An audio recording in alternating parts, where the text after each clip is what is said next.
course, thanks to the organizers for inviting me here. So, really like it. And so, first, just a little bit more about myself. And so, I spent most of my career in Google and so research for Brain, and later last year we got acquired by DeepMind. And so, I also had a short sabbatical leave at Pinterest for a couple years. And so, in my Google time, I've been mostly working on search and recommendation systems models, and working on personalization, working on efficiency. And so, I'm currently leading a world-class team of researchers and engineers working on data and model efficiency, and also content and user understanding. In my spare time, I'm a weekly golfer. I suck, but I enjoy playing, and I also enjoy music and also sports ball. Okay, so just I was thinking about what Jiajing told me during lunchtime that when he was speaking here, it felt like he was giving a lecture at college, but I feel like we're in the Coliseum, and I'm now either a gladiator or a beast. Okay, all right. So, in the last decade, we have all witnessed amazing breakthroughs in machine learning models. And so, scaling has been a key factor behind all these significant breakthroughs. So, over the last 10 years, we've seen models getting significantly bigger and bigger across computer vision, across recommendation systems, and especially large language models. So, taking large language models is one example. And so, looking at the NMLU over time, and so significantly bigger models do perform amazingly well. And so in many cases, the bigger models even show the emerging capabilities that never were shown before. Okay, so the question here is, could the party continue? Maybe, in a way. And so the good news is in a way, yes, and but. So smart efficient scaling has to be the key here. And so there are lots of key research questions we need to look into. So for example, how do we scale up the training data efficiently? And in the meantime, it's bigger data always better. And how should we sample the most important data set and train examples and retrieve better models? And on model architectures, can we continue to invent new architectures to further enable efficient scaling? Okay. So first of all, data scaling. And so a bunch of our colleagues in DeepMind have found about data scaling laws, and so they were claiming that language models are more trained optimally when you try to equally scaling up both the model size and also training tokens. And so following this principle, they were able to train a 7B model they call Cheng that outperformed other language models that were twice or 4 times bigger and with the same compute while training using more tokens. And so in addition, my colleagues in Google Brain have observed that size matters, but also in a way, quality matters a lot as well. And so comparing to just doing zero-shot palm and flat palm models, and when you add the chain of thought instruction tuning data, so they saw significantly better model performance, outperforming models that were trained 68 times more parameters, but that hadn't seen the same instruction tuning data. So in terms of model efficiency, we also do see that better architecture to help you scale up. And so we from Meta just talk about the actions speak a lot of work, and that has shown significant better performance via new architectures. Okay, so today I'm going to focus on 2 pieces of work. And so one is on data efficiency, and so the other one is on architecture and model efficiency. So in terms of data efficiency, the principle for us is we try to build smaller models to train on less or high quality data, and to perform on par or better than bigger models trained on full data. So that's the guiding principle. So how do we do that? So in terms of data efficiency landscape, I would say there are 2 extreme sides. So on one side, we have a lot of training data. And these are a lot of overly redundant, noisy data. So if you think about big recommendation as one example, and so you have lots of impressions, there are lots of clips for YouTube, for Netflix, and you can say that a lot of them are very noisy, don't have a significant amount of value. And so if we're talking about language models, you can think of pre-training data, and likely there is a lot of noises. And we would even say the same, even for some of the post-training data. And so on Wednesday, we're going to have a poster talking about this side of work on how do we deal with redundant data, and also just a large volume of data. And so on the other side, we have extremely sparse data. And so this will be what we have for human evals. Think about human satisfactions, think about human relevance signals, and also conversion signals, let's say ads. And often these are highly sparse, highly noisy, and you also have a lot of delays. And so the situation gets tougher when we are facing stricter regulations and data controls like IDFA, like EU, the Digital Act, or when we are dealing with post-art issues for, let's say, trying to add new content and trying to help with new users and content creators. Okay, so first I'm gonna give folks a brief overview for the two sides of the point. So first, gonna talk about how do we train data efficient language models. So across the training cases for language models, no matter it's pre-training or post-training, we're often facing different constraints. So talking about pre-training, and so if we're training large models, often we're data constrained. And so we're using a lot of tokens, but you always want some more data. And if you're training small models, so you don't want to use a whole lot of compute, so you can compute constraint. And so these are the scenarios how to deal with. And for post-training, and so we're often compute constraint, we're talking about instruction or data constraint, we're talking about asset tuning, we don't have a lot of data. And so we're saying that data efficient algorithm is going to help you mitigate these challenges across the different stages. So how do we data efficient? And so we tried a lot of different solutions, diversity, density-based sampling approaches, tried quality-based approaches, tried data distillation, but eventually we found out that actually one simple solution works the best by just simply asking the LLMs.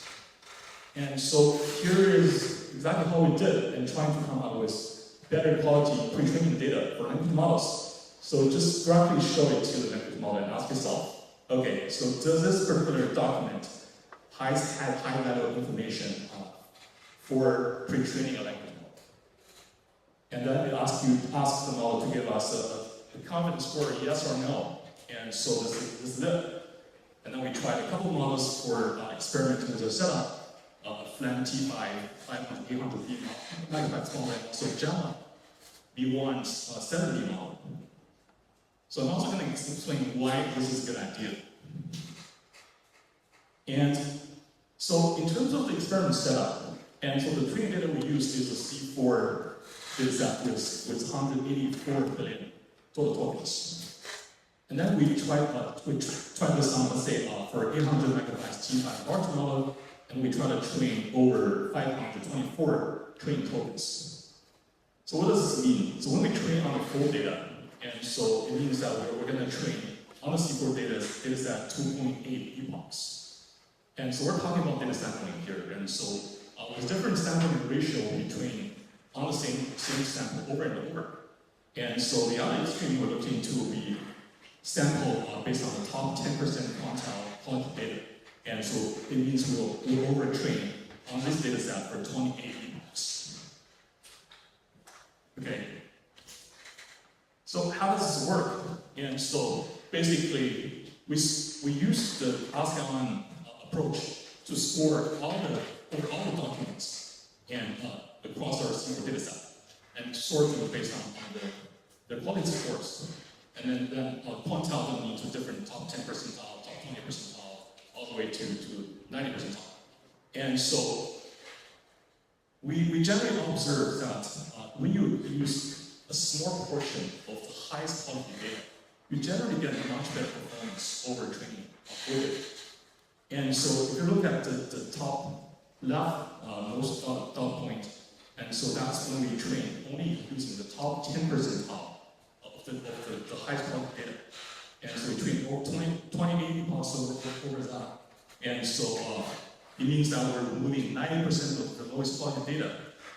But if you look at the performance of the equivalent model size of how it will perform, and so that particular model is performing exactly the same compared to if we were to train a twice bigger model. Okay. And in addition, like I said earlier, we look at the performance on different sample runs. And so on the axis is the sampling ratio, and we use different portions of the data. So we generally see better performance over the baseline, which is training on full data. And so training on highest quality data always wins. And we also picked one particular data point in it, which is training based on the top 60% of the data sample. And so then the axis here is how many training tokens we have used within that sample. And so we do see that models converge really fast compared to training on full data. And also in addition, if you're training over the entire 60% of the sample multiple times, you do see even better performance compared to training on full data. Okay, so moving forward to the other side of the coin is on dealing with sample efficient learning problems for recommenders. And so here, when we deal with conversion signals, so we know that these are very, very highly valuable signals. And so they often give us amazing information about the user decision making. And so some examples I show here are coming from YouTube ads. And so we have a lot of shopping ads showing on YouTube. And so either it's in-stream or YouTube Shorts or desktop versions of it. And so users do click into them and make purchases. And obviously these signals are incredibly valuable, but they're very sparse.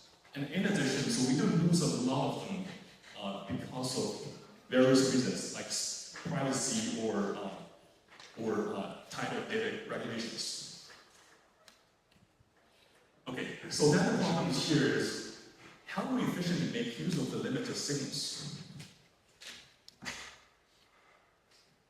So insights here is not all the labels are created equal.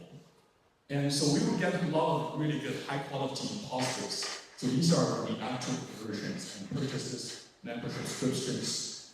But in the meantime, for the negatives, we do have a lot of false negatives. So in many cases that these were never reported conversions because privacy reasons. And in some cases, they were never observed yet because there was some kind of conversion delay. And for the rest of the negatives, these are the true negatives. Okay.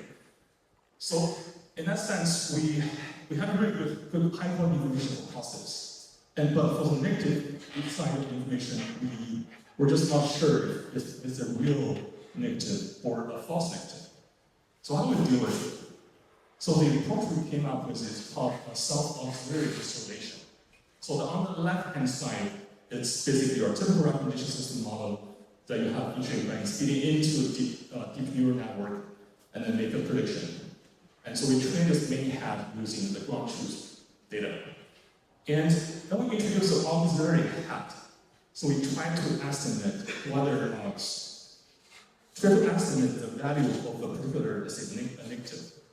And so we use both the teacher prediction, which is the main hat, and also the ground truth label as our source of information. And then we introduce a learnable selector function and to decide which label we want to use, whether we want to use the ground truth teacher label or we want to use the sort of the estimated value of the label.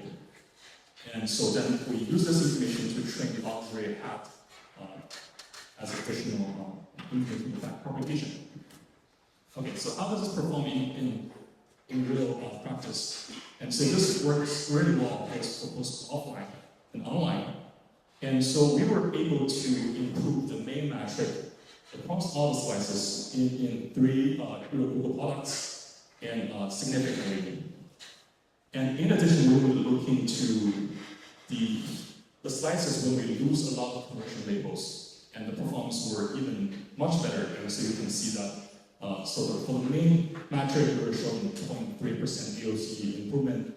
but for the particular slides that were using labels, we were able to improve 17% of the yields.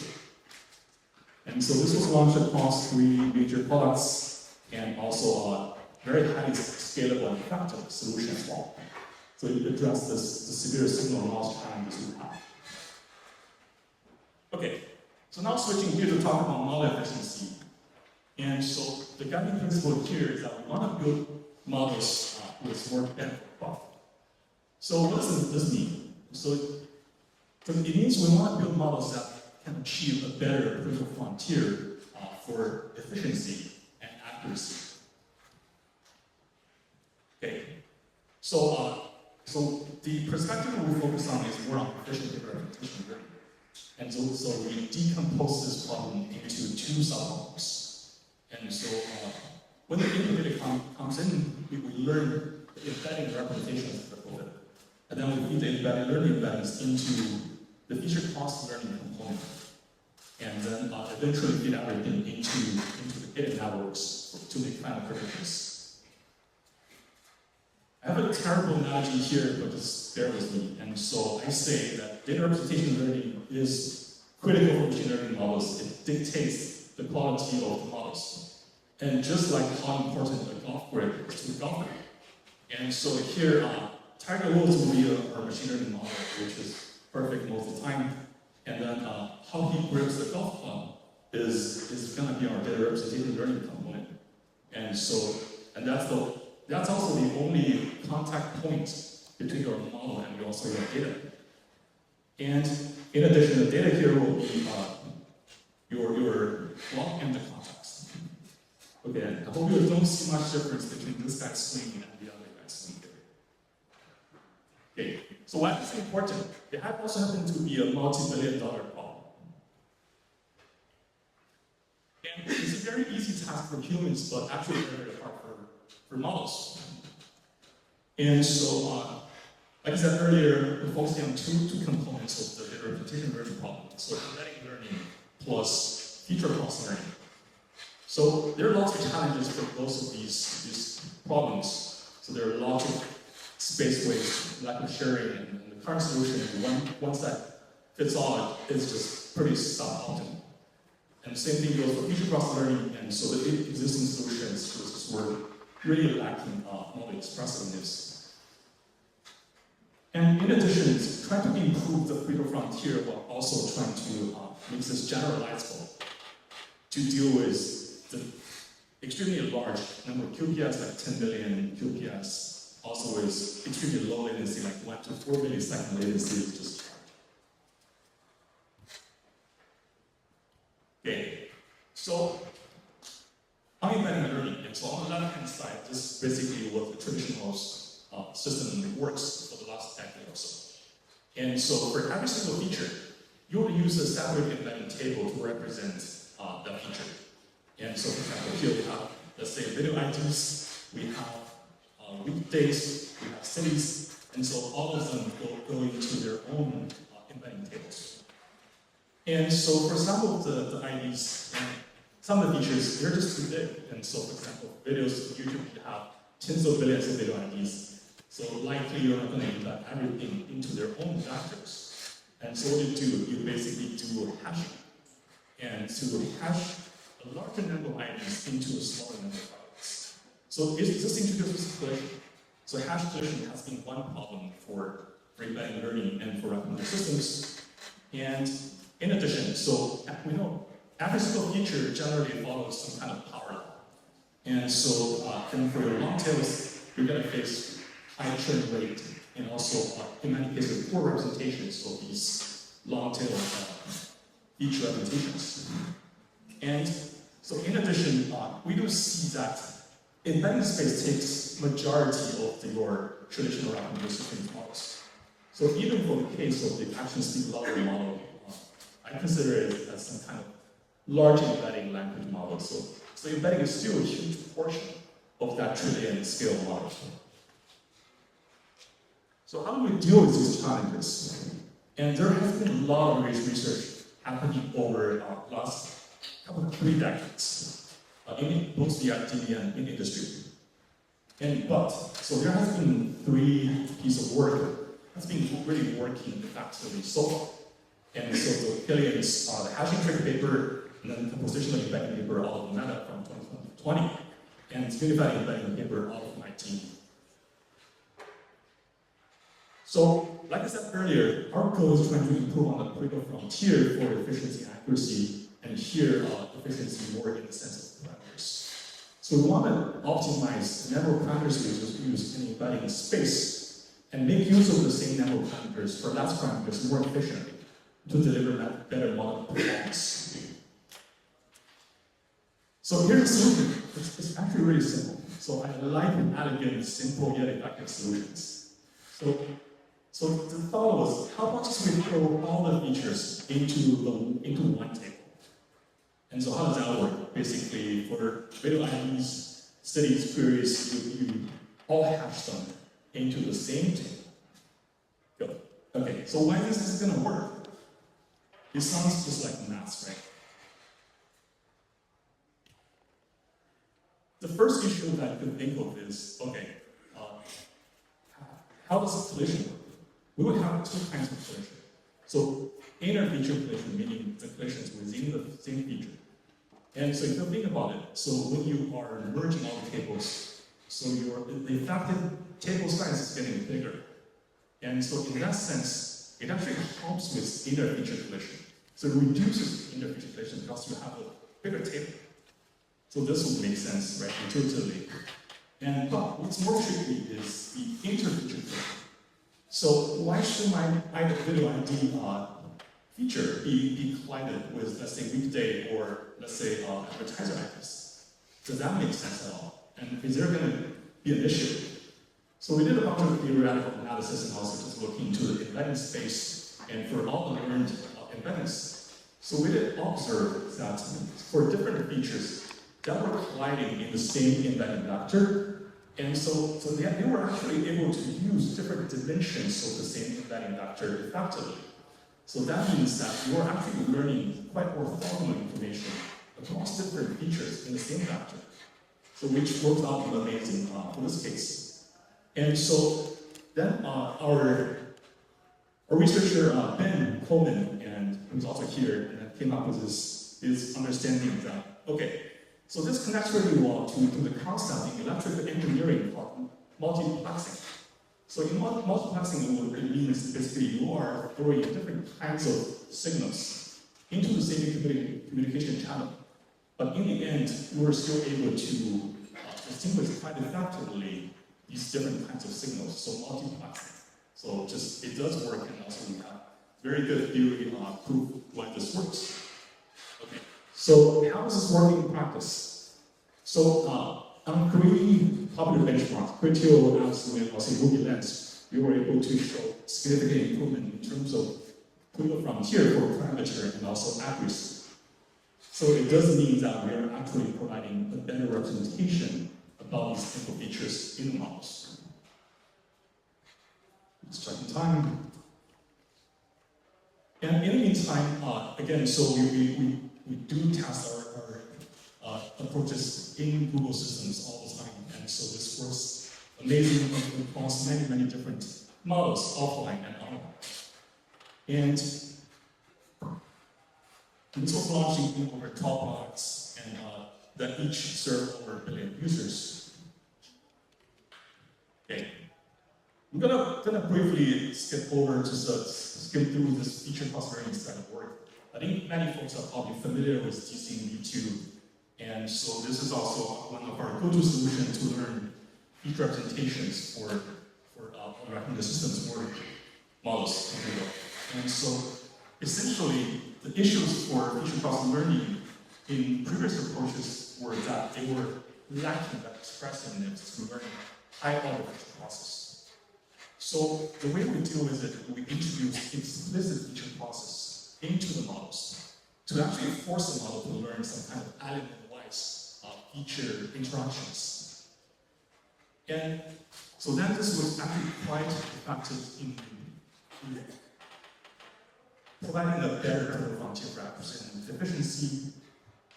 And So since we launched 50 plus models across any major products, and also just we have a lot of friends sharing with us. This was launched across the board in Netflix, Pinterest, Meta, and all these friendly companies. Okay. All right, just to quickly sum up. And so on the team, the guiding principles is less is more. We try to drive the better frontier for efficiency and accuracy across both data and also model schemes.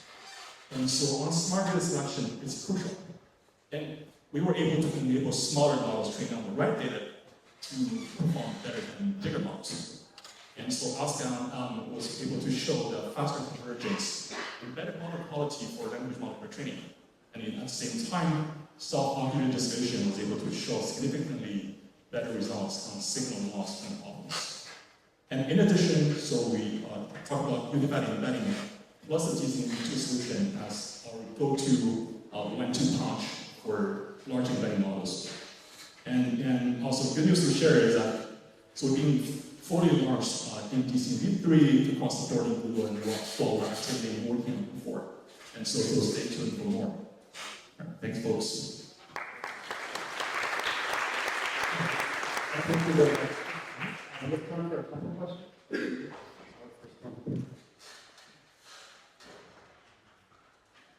The possibility of solution abroad. I mean, are you offboarding some of that?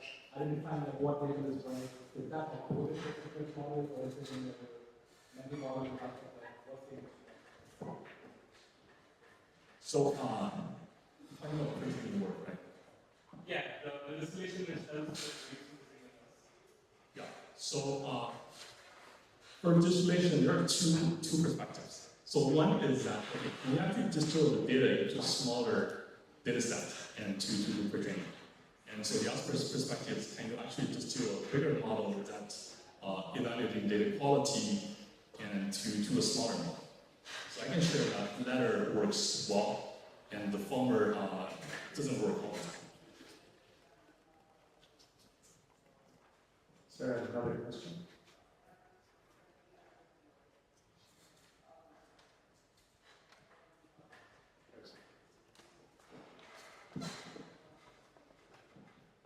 Thank you, Anto. So it seems that like unified embedding approach is quite small in scale compared to like Meta's approach with hundreds of TPs for embeddings. So did you try to scale unified embeddings to some large size and how did it work out?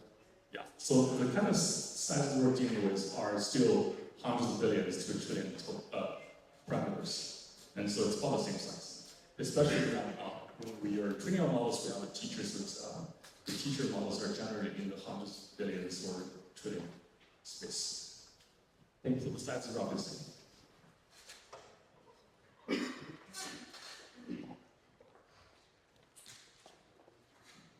We have time for maybe one final question. Good job. I think you were very clear. Everyone understands. I expect to see everyone with less smaller models that perform better.